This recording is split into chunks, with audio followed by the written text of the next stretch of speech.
Welcome to iDream media. So Nizamabad జిల్లాలో ఒక ఘోరమైన సంఘటన చోటు చేసుకుంది. యువ దంపతులు 1 year అవ్వకముందే పెళ్ళయి ఆత్మహత్య చేసుకున్నారు. అది కూడా బంధువుల వేధింపులతోనే. సో దీని మీద విశ్లేషణ తెలుసుకుందాం. మనతో పాటు ఉన్నారు ప్రియా చౌదరి గారు. మేడం నమస్తే అండి. నమస్తే. మీరు ఒక సీనియర్ జర్నలిస్టు, ఫ్యామిలీ కౌన్సిలరు, మీరు ఎన్నో కేసులు చూస్తుంటారు, ఎంతో మందితో మాట్లాడుంటారు, ఎన్నో జీవితాలను చక్కబెట్టుంటారు. అయితే వేధింపులు తట్టుకోలేక, బంధువుల వేధింపులు తట్టుకోలేక వాళ్ళు అందరితో ఏదేదో విషయాలు చెప్తున్నారని ఓ యువ జంట ఆత్మహత్య చేసుకున్నారు. సెల్ఫీ వీడియో కూడా తీసుకొని అందరికీ పెట్టేశారు. సో అంత ధైర్యం కోల్పోవాల్సిన పరిస్థితి వచ్చింది. అంత మనస్తాపానికి గురయ్యారు కేవలం వాళ్ళ పిన్ని రాద్ధాంతం చేయడం వల్ల. శైలజ, నిజామాబాద్ జిల్లాలో. ఏం చెప్తారు? అంటే బంధువులు రాబంధువులు అంటారు కానీ మరీ ఇంతనా? వీళ్ళు ఆత్మహత్య చేసుకునే ఒక్క నిమిషం ముందు చెప్పు ఒకటి తీసుకుని యువత ఇప్పుడు చచ్చిపోవాలి అనే ఒక డెసిషన్ అయితే తీసుకున్నారు కదా, దానికంటే ఇంకొక డెసిషన్ చెప్పు ఒకటి తీసుకొని దాన్ని జుట్టు పట్టుకొని పట్ట పట్ట పట్ట కొట్టుకుంటూ వీధి మొత్తం పరిగెట్టించుంటున్నట్టయితే ఇంకొకసారి అమ్మాయి వీళ్ళ జోలికి వచ్చేదా? ఎలాగో బదనామయ్యారు వీళ్ళు, ఆమె ఎలాగో బదనాం చేసింది. బదనాం చేసి కొత్తగా వచ్చేదేమన్నా ఉందా వీళ్ళ జీవితంలో? ఇప్పుడు ఏదో పొరపాటు జరిగింది, అత్తగారు క్షమించారు, మాంగారు క్షమించారు, భర్త క్షమించాడు. ఈ అమ్మాయి కూడా తెలుసుకోవాల్సింది ఏంటి అని అంటే, వాళ్ళందరూ క్షమించనప్పుడు ఈ అమ్మాయి చచ్చిపోవాలనే నిర్ణయం భర్తతో సహా ఎందుకు తీసుకుంది అని అంటే, ఆ భర్త ఈ అమ్మాయిని ఎంత ప్రేమించాడు, ఆ కుటుంబం ఈ అమ్మాయిని ఎంత ప్రేమించింది, ఆ ప్రేమను అమ్మాయి ఎందుకు అర్థం చేసుకోలేకపోయింది? ఇక్కడ చావటానికి తీసుకున్న ధైర్యమో, దాన్ని జుట్టు పట్టుకొని చెప్పు తీసుకొని కొట్టుంటున్నట్టయితే కనుక ఇవాళ ఆమెకి ఈ పరిస్థితి ఉండేదా? హ్యాపీగా అది నోరు మూసుకునేది. ఒకవేళ ఆమె చుట్టుపక్కల చెప్పడం వలన మేము బదనాం అయిపోతున్నాం అనుకున్న వాళ్ళు కూడా 1 shot at 2 birds అన్నట్టుగా దీన్ని కొడితే మిగిలిన వాళ్ళ నోరు కూడా మూసుకునేటి, బోనికి చచ్చుండేటట్టు. అమ్మ దీన్ని మీరు అనొచ్చు, అదేంటండి ఇలా జుట్లు పట్టుకొని కొట్టమని ప్రోత్సహిస్తున్నారు. ఎస్, మనల్ని మనం ప్రొటెక్ట్ చేసుకోవాలమ్మా.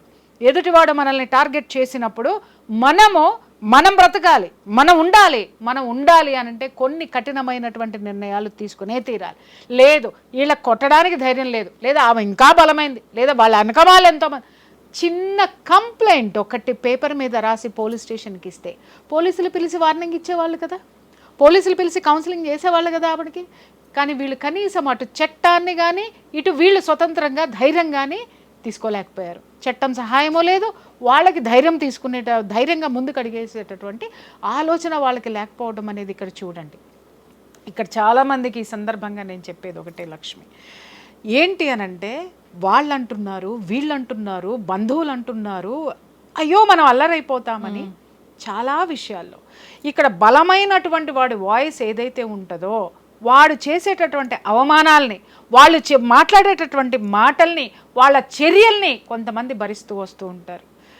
పొరపాటు నిజంగానే చేసుండుంటావు, తప్పే చేసుండుంటావు, కానీ నువ్వు మళ్ళీ ఆ తప్పు జోలికి వెళ్ళకుండా నిన్ను నువ్వు సరిదిద్దుకుంటూ ఆ తప్పుని పదే ఎత్తి చూపినప్పుడు ఖచ్చితంగా నువ్వు ఖండించాలి, దాన్ని ఎదిరించాల్సిందే. ఎందుకంటే ఈ ప్రపంచంలో ఎవ్వడు శుద్ధపూసలు లేరు ఇక్కడ. అవును, ప్రతి ఒక్కరి జీవితంలో ఏదో ఒకటి వెనకమాల గొయ్యి, డెఫినెట్గా ఏదో ఒక కన్నం వాడికి ఉంటుంది.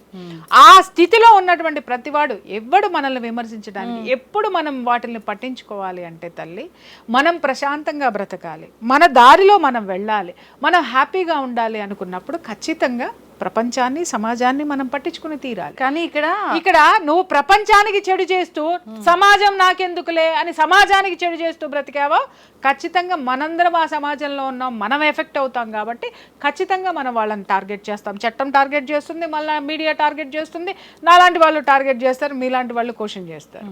బట్ ఇక్కడ ఏమవుతుంది అనంటే, ఎప్పుడైతే గనక మనిషి గనక ఆ స్థితిని, లోపల ఉన్న ధైర్యాన్ని కోల్పోతాడో, ఎందుకంటే ఎదుటివాడు తిట్టు అనేది అతి భయంకరమైనటువంటి, దాన్ని ఏమనాలంటే ఒక మంత్రం అంటాను నేనైతే. ఇప్పుడు మనం పూర్వకాలంలో కనుక మునులు ఏదో ఒకటి ఇలా జల్లేసేయంగానే వాళ్ళు ఏదో అయిపోతాడని, తిట్టు అనేది అంతకంటే భయంకరమైనదమ్మా. చూడండి, నువ్వు ఎంతసేపు ఏ లక్ష్మి ఏంటి అది ఏమనుకుంటావు అది ఇదంటే నీ గొంతు లెగుస్తుంది. పొరపాటున నా నోట్లో నుంచి ఒక బూతు పదం నీ దగ్గరకు వచ్చిందనుకో, ఒక్కసారి షాక్ అవుతావు. చూడు అది ఎంత ఎనర్జెటిక్గా ఉంటుందో, ఎంత ఎనర్జెటిక్ అయినటువంటి పదం అది నెగిటివ్ పదం. ఆ నెగిటివ్ పదాన్ని అది వాడి ఎదుటి వాళ్ళ నోరు మోయించేస్తారు, లేదా అది వాడుతూ ఎదుటి వాళ్ళని లో ఎనర్జీలోకి తీసుకెళ్ళిపోతారు. ఇక్కడ నేనేమంటున్నానంటే అరే ఫస్ట్ ఇక్కడ అమ్మాయి విషయం తీసుకో, ఇలాంటి విషయాలు అందరి విషయాల్లో ఉంటాయి. ఏదో పొరపాటు జరుగుతుంది, ఏదో చిన్న తప్పు జరుగుతుంది, లేదా పెద్ద తప్పే జరుగుతుంది. బంధువు అనేటటువంటి వాడు నీ సుఖం కోరుకునేటటువంటి వాడు నువ్వు మళ్ళీ మంచి దారిలోకి రావడానికి నీకు కౌన్సిలింగ్ ఇస్తాడు. అలా కాకుండా నీ తప్పును ఎత్తి చూపుతూ 10 మంది దగ్గర ప్రచారం చేస్తున్నాడంటే గుర్తుపెట్టుకో, వాడు నీకు హాని చేస్తున్నాడని అర్థము.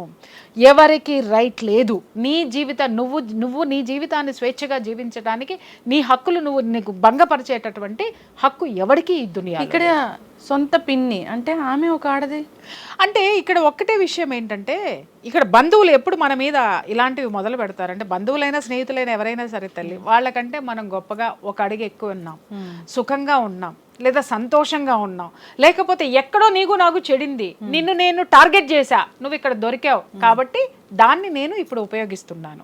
ఇలాంటి అవకాశవాదం అన్నమాట. బంధువులు ఎప్పుడు కూడా సరే చూడండి, అవకాశవాదులు ఎక్కువ ఉంటారు. ఎందుకంటే డబ్బున్నాళ్ళ వైపు ఎక్కువ మాట్లాడుతూ ఉంటారు, పేదవాడిని నోరు మోపించేస్తూ ఉంటారు. లేదనుకో, డబ్బున్నాడు మీద ఎక్కువ కోపం ఉందనుకో, వాడి ఎదుగుదలని, వాడు కూర్చున్నా నుంచున్నా వాడి చర్యలను విపరీతంగా విమర్శిస్తూ వాడు ఎందుకు సమాజంలో అసలు వాడు ఒక వెధవన్నట్టుగా ప్రూవ్ చేసేస్తా ఉంటారు. బంధువులకి ఎవరైతే ఫేవర్ గా ఉంటారో వాళ్ళని హైలైట్ చేసుకుంటారు. అవును, ఏది అది మట్టి ముద్దైనా సరే. ఎగ్జాక్ట్లీ. సో వాళ్ళకి ఎవరైతే ఫేవర్ గా ఉండరో, వాళ్ళు చెప్పినట్లు వినరో, వీళ్ళ వల్ల వాళ్ళకి ఎటువంటి సహాయం అందదో, లేదా అసలు పనికిరాని వాళ్ళు వీళ్ళు అనుకుంటారో అది వజ్రమైనా కానీ అసలు ఏం రాయి కిందే మారుస్తారు. అదే చెప్తున్నాను కదమ్మా. ఇక్కడ ఏంటంటే ఎవడు కాడ అవకాశవాదులు అన్నది ఇందాక, అందుకే అవకాశం అనమాట. అంటే వాడికి అణిగమణిగి ఉండాలి, వాడి మాట వినాలి, వీడి అహం సంతృప్తి పడుతుంది అనమాట. అప్పుడు వాడిని చేరదీస్తారు. అదే వాడి మాట వినకుండా మన జీవితం మనం బ్రతుకుతున్నాం, మనం హ్యాపీగా ఉన్నాం, మనం సంతోషంగా ఉన్నాం, వాళ్ళు చెప్పేది మనకి ఇబ్బంది కలిగించినప్పుడు, మనకు అవసరం లేనప్పుడు, లేకపోతే వాళ్ళు ఒకవైపు మాత్రమే ఇది తీసుకొని మాట్లాడుతున్నప్పుడు మనం దాన్ని నిర్లక్ష్యం చేశాము అని అంటే ఇక మొత్తము ఉంటారు కదా, ఆ ఉన్న వాళ్ళందరూ ఒక తాటి మీదకి వచ్చేస్తారనమాట. నాకు ఈ మధ్య కాలంలో చాలా మంది విన్నారు, నేను చూశాను కూడా, కిట్టి పార్టీలని ఫ్యామిలీలో పెడతా ఉంటారు. ఆ కిట్టి పార్టీల్లో నేను చెప్తున్నాను కదా, కింద కామెంట్లో పెట్టండి అమ్మా, ఒక్క కిట్టి పార్టీ ఎందుకు పెడతారు? అరే ఎక్కడెక్కడో ఉన్నటువంటి వాళ్ళందరం, ఫ్యామిలీస్ అందరం ఒక నెలకు ఒకసారి కలుసుకుందాము, అందరు కష్ట సుఖాలు మాట్లాడుకుందాం, ఆనందంగా ఉందాం, ఎవరికైనా ఏదన్నా ఉంటే ఒక చిన్న హెల్ప్ చేద్దాము, లేదా హెల్ప్ చేయాల్సిన అవసరం లేదు, కనీసం మన చుట్టాలు వీళ్ళు అని మొఖాలు చూసుకుందాం ఈ బిజీ లైఫ్లో అని ఒక కిట్టి పార్టీ అనే సాంప్రదాయం పెట్టారు. మొదట్లో నాకు చిరాకు అనిపించేది, కానీ ఎందుకు నాకు అది తర్వాత నేను ఫ్యామిలీ కౌన్సిలింగ్ చేస్తున్నప్పుడు ఎవడు బంధువులు పట్టించుకోడు, ఎవడు చేయడు, ఎవరు ఎక్కడున్నారో ఎవరికీ తెలియదు. ఎందుకంటే కొన్ని విషయాల్లో ఆడపిల్లల ప్రేమ పెళ్లిళ్ళు కూడా ఏంటంటే వరుసగా అన్నా చెల్లెళ్ళు అయ్యే వాళ్ళు ప్రేమించుకున్నారు విదేశాల్లోకి వెళ్ళి, చివరికి చూస్తే వాళ్ళు వరుసకి చుట్టాలు అవుతారు, అన్నా చెల్లెళ్ళు అవుతారు. ఇది తప్పు అని అంటే వాళ్ళు పీకల్లోకి వెళ్ళిపోయారు అప్పటి వరకు. ఇలాంటి సంఘటనలు చూసిన తర్వాత అమ్మ ఇది ఒక మంచి సందర్భము, అందరూ ఎవరికి ఎవరవుతారు, చుట్టారికాలు ఏంటి, వావి వరుసలు ఏంటి అనేది అర్థమవుతుంది, ఇది మంచి సాంప్రదాయమే అని నేను చాలా సమర్థిస్తూ వస్తున్నాను నేను.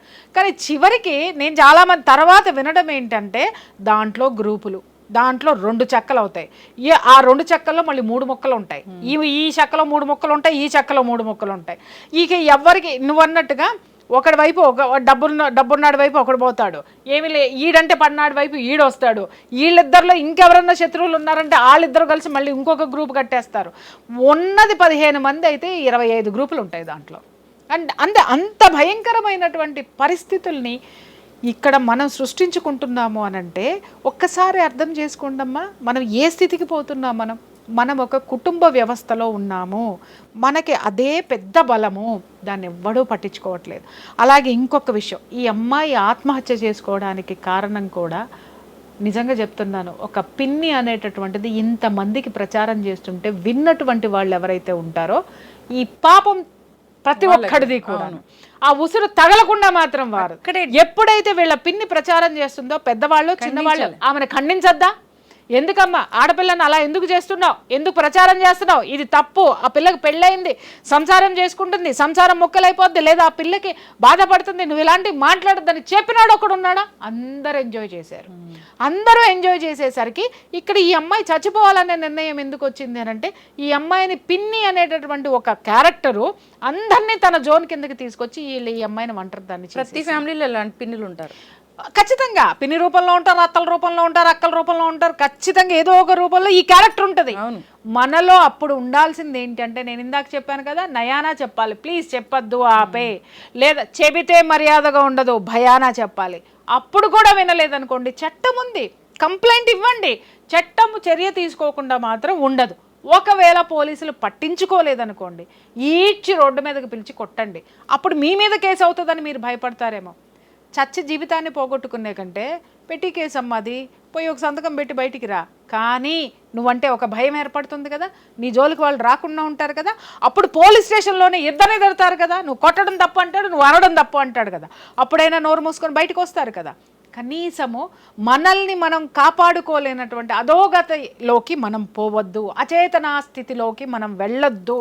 అసలు ఒకడి కోసం మనం చచ్చిపోయేదేంటమ్మా? ఆ అమ్మాయి చూడండి, భర్త అర్థం చేసుకున్నాడు, అత్తమామలు అర్థం చేసుకున్నారు, వీళ్ళందరూ అర్థం చేసుకున్నగా ఇంకా ఆమెకి అదే ప్రపంచం, గొప్ప ప్రపంచం. ఆ అమ్మాయి ఇప్పుడు అత్తమామలు అర్థం చేసుకోవట్లేదు, భర్త వ్యతిరేకిస్తున్నాడని ఆత్మహత్య చేసుకుందంటే కొంతలో కొంత మనం ఆలోచిస్తాం, అయ్యో ఈ పిల్ల జీవితం ఇలా అయిపోయిందని.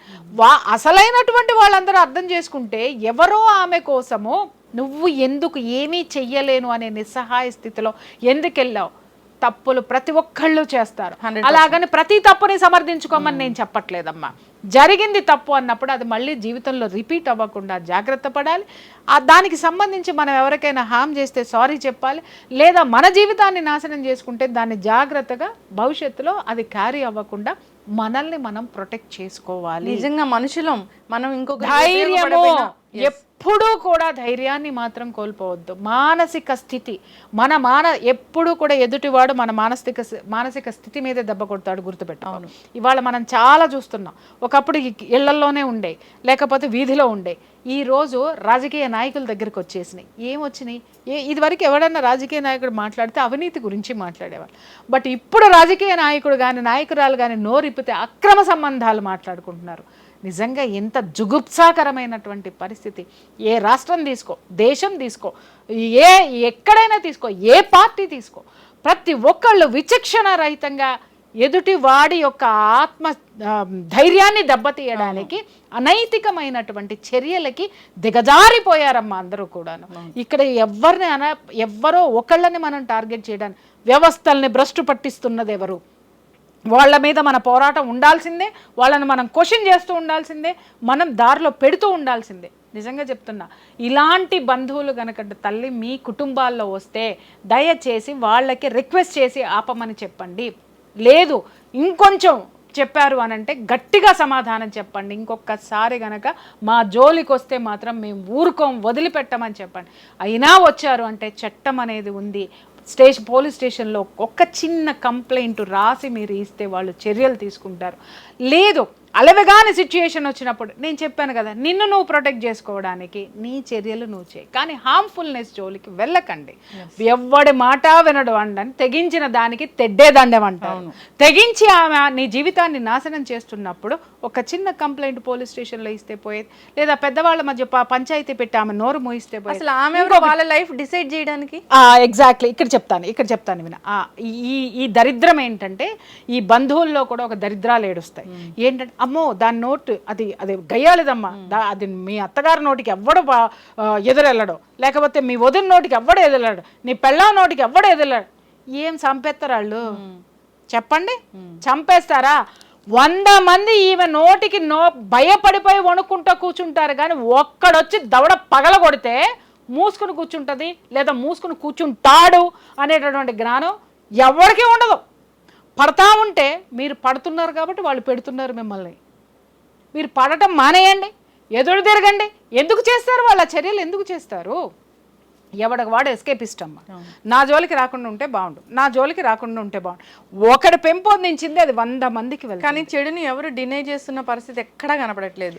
ఫ్యామిలీ గ్రూప్స్ అయితే మరీ దారుణం. నేను ఇప్పుడు అదే చెప్తున్నాను కదా, గ్రూపులు ఎందుకు ఏర్పడినాయి అని అంటే విమర్శించుకోవడానికి అది నీచంగా ఉన్నాయి. నేను ఇక్కడ చెప్తున్నా, మనిషి మనశ్శాంతిని ఎక్కడ కోల్పోతాడు అంటే ఒక చక్కటి కుటుంబాన్ని ఏర్పాటు చేసుకోకపోతే. అలాగే మనిషి అధఃపాతాళానికి అధమస్థితికి ఎప్పుడు వెళ్ళిపోతాడు అని అంటే ఒక మంచి నీ ఉన్నటువంటి చుట్టూ ఉన్నటువంటి నీ బంధుగణాలు, నీ కుటుంబ సభ్యులు, నీ యొక్క వీళ్ళు ఎవరైతే ఉంటారో, ఆత్మీయులు ఎవరైతే ఉంటారో, రక్త సంబంధాలు ఎవరైతే ఏ బంధాలు అయితే ఉన్నాయో ఆ బంధాలని పటిష్టంగా ఉంచుకోకపోతే వాడు అధమస్థితికి వెళ్తాడు ఈ ప్రపంచంలో. చూడమ్మా, కుటుంబం స్ట్రాంగ్గా ఉంటే వాడిని ఎవ్వడు కొట్టలేదు ఈ ప్రపంచంలో. ఎస్, మెయిన్ కుటుంబం. ఆ కుటుంబంలో ఒక్క చెడు పుడక కనుక వస్తే దాన్ని తీసి పక్కన పెట్టాల్సినటువంటి అవసరం చాలా ఉంది. వాళ్ళని కంట్రోల్ చేయాల్సినటువంటి అవసరం కూడా చాలా ఉంది. ఎస్, ఖచ్చితంగా మేడం, చాలా చక్కగా చెప్పారు. నిజంగా ప్రాణాలు తీసుకునే అంత బాధ మన ప్రాణాలకి మించింది అయితే కాదు కదమ్మా ఆ నిందలు పడటం అనేది. మనల్ని మనం కాపాడుకోవడానికి మనం ఎన్ని తీసుకోవాలో, ఎన్ని విధాల ఫైట్ చేయాలో ఫైట్ చేయాలి అంతే. ఖచ్చితంగా. విలువైంది, ప్రాణం విలువైనది. కొడితే దానికి దెబ్బ తగిలితే హాస్పిటల్ ఉంది, పోయి హాస్పిటల్లో ఇది చేసి వైద్యం చేసి మళ్ళీ తీసుకొని రావచ్చు, లేదా నువ్వు పడ్డా వైద్యం చేయించుకోవచ్చు, లేకపోతే ఇంకొకటి. కానీ ప్రాణాన్ని తిరిగి తీసుకొస్తావా నువ్వు? ఎంత విలువైంది నీ ప్రాణం. నీ తల్లిదండ్రులు ఎంత గొప్పగా నిన్ను పెంచి ఉండుంటారు, నీ భర్త ఇద్దరు జీవితాలను నాశనం చేసుకున్నారు. అరే ఉంటే హాయిగా పిల్లల్ని కనేవాళ్ళు, మంచి జీవితం ఉండేది, మంచి ఇది ఉండేది. ఎవడమ్మా మన జీవితాన్ని శాసించేటటువంటి హక్కు ఈ సమాజంలో ఎవరికి ఉంది? అంటిల్ అన్లెస్ నువ్వు ఒక యాంటీ సోషల్ ఎలిమెంట్గా నువ్వు తయారవ్వకపోతే, సమాజానికి నువ్వు చెడు చేయకుండా నీ జీవితాన్ని నువ్వు హ్యాపీగా బ్రతుకో. ఎవడెదురొస్తాడో, ఎదురొచ్చినా నువ్వు ఎందుకు ఊరుకుంటావో? ఫైట్ చెయ్యాలి, అదే జీవితం అమ్మ. ఎస్, ఖచ్చితంగా మ్యామ్, చాలా చక్కగా చెప్పారు. అందరూ కూడా ఆలోచించాలని కోరుకుందాం. ఈ దీంట్లో మాత్రం పాపం విన్న వాళ్ళది కూడా, ఆ మాటల్ని మళ్ళీ వాళ్ళ వరకు తెలియజేసిన వాళ్ళది కూడా, సో ఎవరైతే ఖండించలేదో ఖచ్చితంగా అందరూ కూడా ఆలోచించాలి. ఈ రోజు అక్కడ అయింది, రేపు వీళ్ళింట్లో కూడా అవుతుంది. మీరు అన్నారు ఒక్క విషయం కూడా నేను ఇక్కడ చెప్పాలి. చాలామందికి నేను చెప్తున్నాను, బంధువులు కానీ ఫ్రెండ్స్ కానీ, మీ స్నేహితుల గురించి కానీ మీ బంధువుల గురించి కానీ ఎవరైనా చెడు చెబితే దాన్ని అక్కడతో ఖండించండి, వాళ్ళని కంట్రోల్ చేయండి. దీన్ని తీసుకెళ్ళి మళ్ళీ ఎవరైతే ఉన్నారో వాళ్ళకి చెప్పటం చెయ్యకండి. ఎందుకనంటే మోస్తారు. ఇట్టంట అట్టంట నీకు తెలుసా, నువ్వెందుకుంటావు ఇట్టా, నేను నమ్మలేదులే. నువ్వు నమ్మలేకపోతే నువ్వు ఎక్కడ దాకా మోస్తావు. నువ్వు నమ్మకపోతే అక్కడే తంతావు, లేదా అక్కడే నోరు మోయిస్తావు, అక్కడే వాళ్ళని చేస్తావు. ఇలాంటివి మొయ్యకండి దయచేసి. మోసి మోసి మోసి ఎదుటి మోసేటటువంటి వాళ్ళు కూడా చాలా డేంజరస్ పర్సనాలిటీస్ అన్నమాట. సో వీళ్ళను కూడా ఫస్ట్ వినేటప్పుడు మన చెవులకి ఒక లేయర్ వేసుకోవాల్సినటువంటి అవసరం అయితే ఉందమ్మా. ఇవన్నీ చెడు ఎవరైనా మనకి చెప్తున్నా కూడా, నిన్ను విమర్శిస్తున్నారని చెప్పినా కూడా ఓకే, ఒకటి వినండి, రెండోది ఓకే, మూడోది దగ్గరికి రాని. విమర్శిస్తున్నారు అని చెప్పే వాళ్ళ అసలైన విలన్స్. ఎగ్జాక్ట్లీ. ఎందుకంటే వాళ్ళు ఏంటంటే వాళ్ళని వీళ్ళు ఆయుధాల కింద వాడుకుంటారు. ఏది అనేటటువంటి వాళ్ళు ఆయుధాల కింద, వీడు చెప్తాడని తెలుసు, నువ్వు వెళ్ళి చెప్పు, నువ్వు ఇలా అని చెప్పు, నువ్వు అలా అని చెప్పు అంటే వాళ్ళని ఏంటి అని అంటే ఎంతసేపు ఆత్మన్యూనత భావానికి గురి చేసేసి వాళ్ళని లో ఎనర్జీలోకి తీసుకెళ్ళిపోవడమే వీళ్ళ యొక్క లక్ష్యం. చెప్పుడు మాటలు మాట్లాడే వాళ్ళు, మోసేటటువంటి వాళ్ళు కూడా ఈ కేటగిరీ కిందకే వస్తారు. కాబట్టి చెడు వినొద్దు, చెడు చూడొద్దు, చెడు మాట్లాడొద్దు. మాట్లాడితే ఎదుటివాడి ప్రాణమే కాదు, రేపొద్దున అదే బూమరాంగ్ అయి నీ ప్రాణం కూడా పోయేటటువంటి పరిస్థితులు చాలా ఉంటాయి అనేది ఇక్కడ మనం హెచ్చరించాలి. ఇక్కడ ఈ పిన్ని అనే క్యారెక్టర్ ఎంత ఉసురు పోసుకుందో, నిజంగా నవదంపతులు ఆత్మహత్య చేసుకునేలాగా చేసింది. ఒక మనిషి ఎవరికైనా సహాయం చేయకపోయినా పర్వాలేదు, కానీ ఇంత దారుణానికి అయితే ఒడిగట్టకూడదు. చాలా బాధాకరమైన విషయం మేడం. ఇంకెక్కడ ఎప్పుడు ఇది రిపీట్ కాకూడదని కోరుకుందాం. ధన్యవాదాలు. Thank you.